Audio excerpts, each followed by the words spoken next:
Très bien, bonjour et bienvenue à ce webinaire qui a pour objet en fait d'exposer l'ensemble des modalités pratiques en lien avec notre dispositif de formation par l'action qui est là en fait pour vous permettre d'acquérir des compétences opérationnelles en architecture système.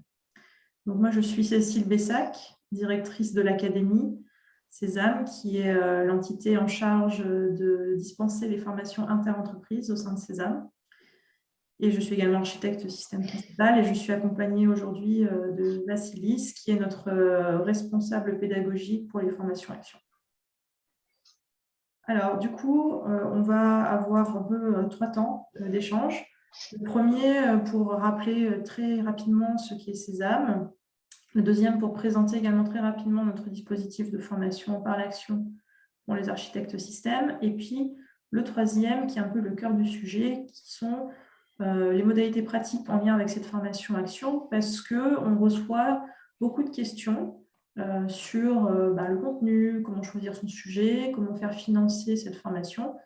Et on va faire en fait une espèce de petit FAQ aujourd'hui pour répondre à toutes ces questions. Donc rapidement, Sésame, c'est une société qui a plus de 10 ans d'expérience et qui est vraiment spécialisée en architecture. Et ça se décline, vous voyez, sur plein de compétences, de l'architecture à la fois sur les produits, de l'architecture d'entreprise. On fait également des transformations d'organisation et des systèmes d'information. On s'appuie sur de l'ingénierie système itérative et collaborative. On traite également des sujets d'agilité et de ligne de produits. Aujourd'hui, c'est à peu près 40 collaborateurs avec une implantation sur 3 sites, à Paris, à Toulouse, également à l'international avec Shanghai. On est issu en fait de la chaire des systèmes complexes de l'école polytechnique via le fondateur Daniel Crom. Et puis voilà, au jour d'aujourd'hui, Sésame, c'est à peu près 10 000 personnes de formées et un millier à peu près de déploiement sur des projets opérationnels du cadre d'architecture. Donc tout ça se structure autour d'une méthode, la méthode Sésame, qui est complètement disponible via son Pocket Guide. Donc, vous pouvez vous rendre sur le lien que vous voyez apparaître à l'écran et aller télécharger le Pocket Guide et vous y verrez en fait l'ensemble de la méthodologie qui représente le cadre d'architecture Sésame, qui est complètement compatible à la fois avec le cadre d'architecture de l'INCOSI et de la NASA. Donc, je vous laisserai aller télécharger le guide pour en savoir plus. Donc, nos clients, vous voyez, sont répartis dans l'ensemble des secteurs de l'industrie, de la banque et des services, avec à la fois des grands noms, de l'aérospatial, de la défense et de l'électronique. On parle d'Airbus, Ariane Group, Safran, Comac, voilà. Sur la partie énergie-mobilité, il y a des gens du nucléaire comme EDF, Framatome, des gens de l'industrie automobile comme PSA ou Renault. On ne citait que, mais également Schneider Electric, le groupe ADP, et puis côté banque et services, on va retrouver la DGAC, IDEMIA, Société Générale, etc. On ne va pas tous les citer, mais vous voyez, ils sont beaucoup à nous avoir fait confiance. Alors, notre dispositif de formation par l'action, déjà, je vais vous rappeler que chez Sésame, on a un dispositif de formation progressif qui s'adapte en fait au niveau de la personne et du coup qui lui donne des capacités également évolutives. Donc, le premier niveau, c'est le niveau de sensibilisation. On connaît les principes et les activités de l'architecture système. Le deuxième niveau, qui est celui qui nous intéresse aujourd'hui, est un niveau avancé qui permet, en fait, par l'application de l'architecture système en situation, d'acquérir un certain niveau d'expertise en architecture. Et puis, le troisième niveau est le niveau expert, en fait, avec une maîtrise de concepts beaucoup plus avancés. Donc aujourd'hui, nous allons parler de ce niveau 2, qui est la formation par l'action d'architecture système. La philosophie de cette formation est simple, et on l'a illustré avec une citation de Confucius ici, donc, qui est dit « J'entends et j'oublie, je vois et je me rappelle, je fais et je comprends ». Donc, on comprend là, du coup, que la philosophie qui sous-tend cette formation par l'action est vraiment une approche d'apprentissage par l'action, c'est-à-dire qu'on apprend en faisant. En effet, chez Sésame, nous pensons qu'on peut bien apprendre l'architecture qu'en pratiquant concrètement la méthodologie et ça dans un cadre réel d'application. Donc, c'est pour ça qu'on a pensé à une formation véritablement par l'action, où on va venir certes apprendre de manière théorique des concepts et des fondamentaux, mais tout de suite venir les mettre en pratique, et on va voir que cette pratique va se faire à plusieurs niveaux. Donc là, vous avez les grands objectifs de la formation. C'est principalement comment acquérir de compétences solides et pérennes en architecture système, et dans un objectif de gérer plus efficacement des projets de conception, de développement de systèmes complexes, que ce soit des systèmes industriels, des systèmes d'entreprise, des systèmes d'information. Donc, au sorti de cette formation, vous devrez maîtriser les concepts clés d'architecture système, mais également disposer à la fois de méthodes et d'outils qui sont en fait les outils de travail de l'architecte système. Mais, donc ça c'est plutôt sur le savoir-faire, il y aura également toute une question autour de l'architecture collaborative, d'accord, parce que ce n'est pas un métier en chambre d'être architecte, il faut créer de la convergence entre les différents acteurs, et donc ça aussi, ça s'apprend. Et puis, bien sûr, tout un aspect réseau d'experts, praticiens de référence, donc développer le réseau autour de l'architecture. Donc, formation par l'action d'architecture, comment est-ce que ça va se passer en pratique? Il y a certes toute une phase amont qui n'est pas représentée ici, où on va sélectionner son sujet, c'est-à-dire son dossier concret d'application au sein de son entreprise. Puis, il va y avoir une réunion de lancement, suivie d'une session de formation qui aujourd'hui est planifiée en mars 2022 pour la formation action qui va se lancer en 2022. Et donc, durant cette session de formation, on verra plus tard qu'est-ce qu'il y a à l'intérieur, mais tout ce qui va être vu lors de cette session de formation va immédiatement être mis en pratique lors de sessions de coaching.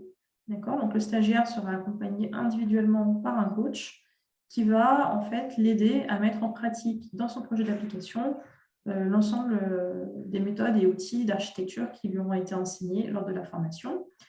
La sortie de ce coaching, c'est concrètement un dossier d'architecture. Pareil, on va dire ce que c'est plus tard qu'un dossier d'architecture. Et ensuite, on aura une deuxième session de formation qui est prévue un peu plus tard dans l'année 2022. Et à la sortie de cette deuxième session de formation, donc encore plus de méthodes et outils appliqués immédiatement sur du coaching. Et le livrable final est un dossier d'architecture qui sera évalué par un jury qui décidera de la pertinence de donner à la personne la certification en architecture système. Alors ça, c'était pour la présentation de notre formation en architecture système par l'action. Maintenant, si on regarde la formation, donc les 2 semaines de formation, voici les sujets qui seront abordés. Donc d'abord, on présentera le cadre d'architecture Sésame, beaucoup plus détaillé que ce qu'il est dans le Pocket Guide. Et puis, on va parcourir l'ensemble des processus de construction d'une architecture, en commençant par l'analyse de l'environnement, puis l'architecture opérationnelle, puis l'architecture fonctionnelle. Et puis, dans la deuxième semaine, on va finir le parcours du cadre, mais également aborder des thématiques avancées qui sont clés dans la pratique de l'architecture. On va avoir l'architecture technique, certes, mais on va également parler de vérification et validation, de trajectoire de transformation dans le cadre d'une transformation d'entreprise, ou même si on fait évoluer un système. Et puis, l'architecture du projet et l'architecture collaborative. Donc là, on vous parle de la théorie, mais notre philosophie, c'est une mise en pratique immédiate.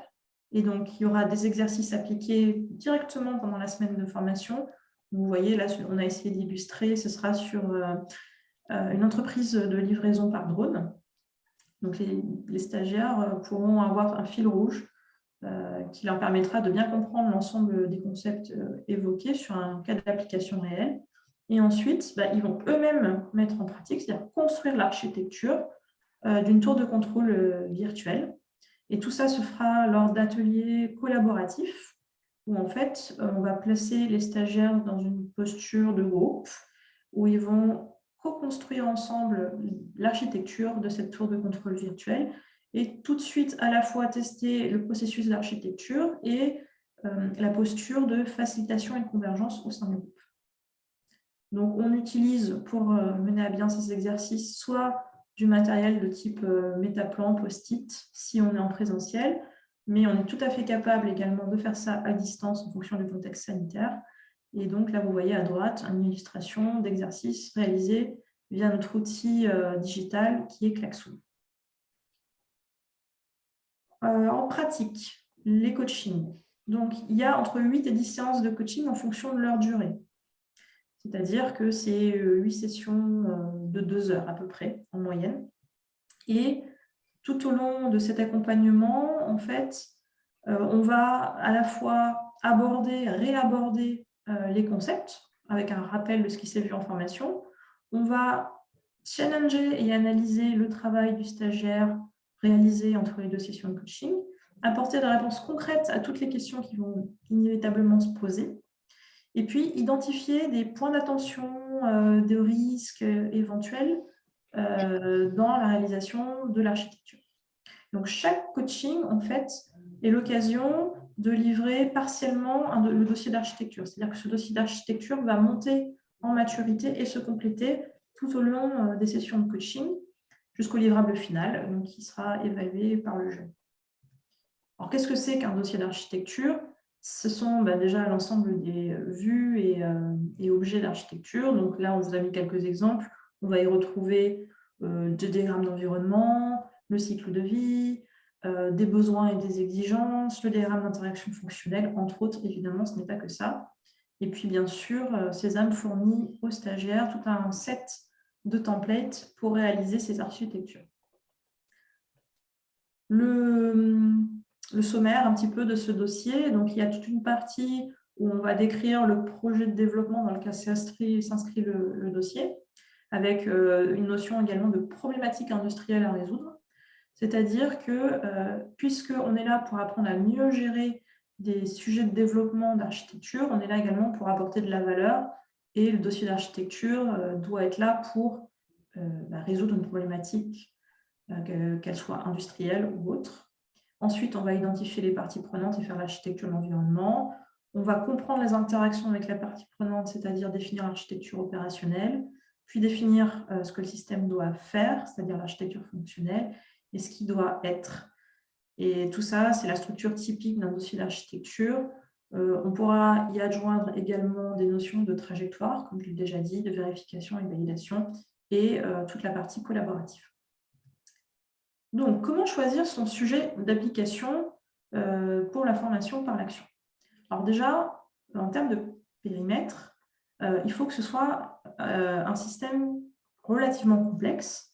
Donc, qu'est-ce qu'on entend par système complexe? C'est défini en fait par le nombre des interfaces au sein et autour de ce système et des contraintes et ou l'évolutivité des besoins, la nouveauté d'un environnement qui pèse sur ce système. D'accord? Donc, rappelez-vous, un architecte est là pour résoudre des problématiques. Donc, sur un système simple, sans problème, il y a quand même moins de valeur ajoutée à mettre en place des démarches d'architecture. Donc, ensuite, en termes de projet dans lequel on va venir s'inscrire, il vaut mieux que le projet ait une temporalité qui soit raccord avec la temporalité de la formation. Et donc, à peu près sur 9 mois, voire 1 an, sur l'année 2022, peut-être en dépassant un petit peu sur 2023. Mais disons que si on s'inscrit sur un projet qui va durer 20 ans, on se rend bien compte que le dossier d'architecture qu'on va faire, on va dire, va rester très préliminaire par rapport à la temporalité du projet, et on peut se poser la question de la pertinence.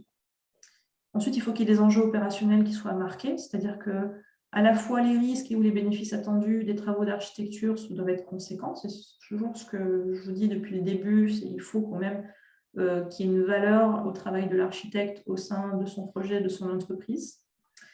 Et puis le périmètre d'architecture, il doit être aussi en raccord avec le périmètre de responsabilité du stagiaire.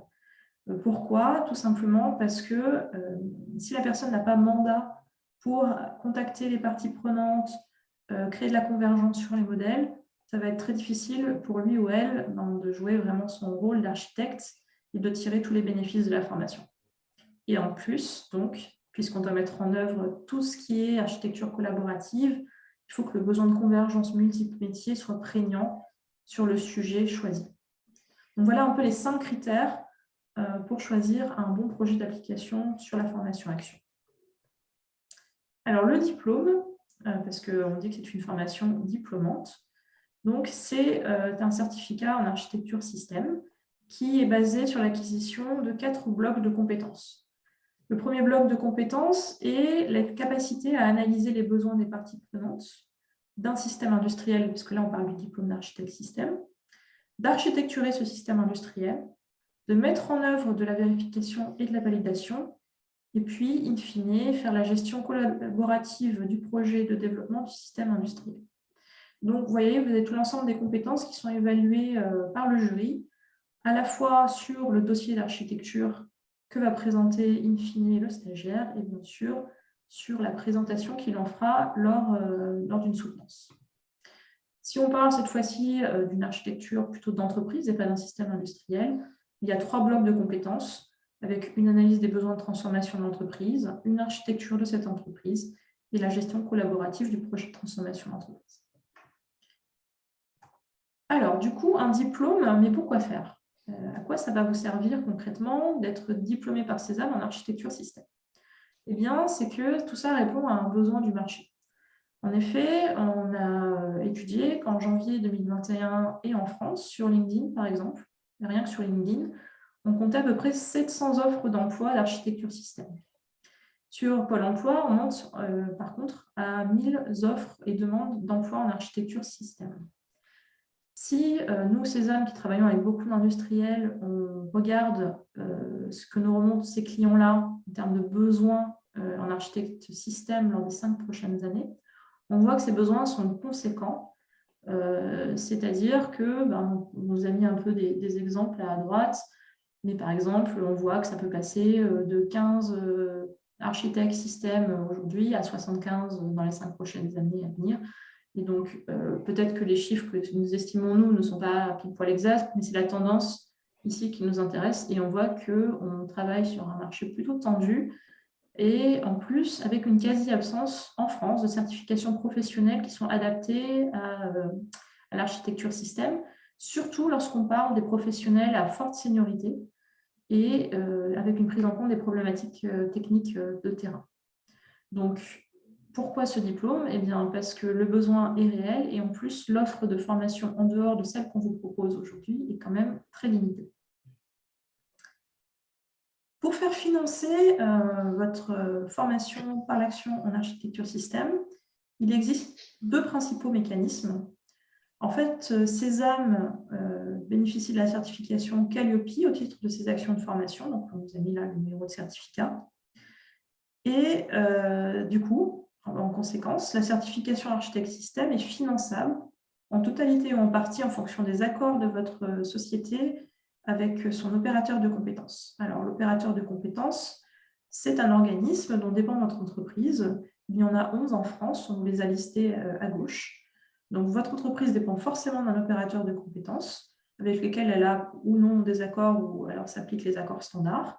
Et via ces opérateurs de compétences, a droit à un financement de tout ou partie de vos formations, y compris de la formation en architecture système. Et donc, en tout cas, le modèle pédagogique de la formation par l'action est fait pour avoir un financement jusqu'à 100% par un opérateur de compétences.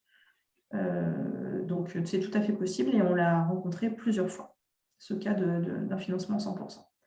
Le deuxième mécanisme est que, comme Césame est un organisme de recherche privé qui est agréé Crédit Impôt Recherche, eh bien, nos clients peuvent déclarer nos prestations, dès lors que celles-ci s'intègrent dans leur activité de recherche et de développement, au titre des opérations confiées à des organismes de recherche privés agréés dans leur déclaration de Crédit Impôt Recherche.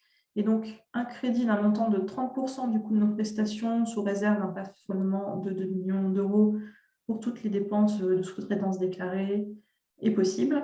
Et bien sûr, ces 2 mécanismes, à la fois de financement par l'opérateur de compétences et par le crédit impôt recherche, ces 2 mécanismes sont compatibles et voire cumulables.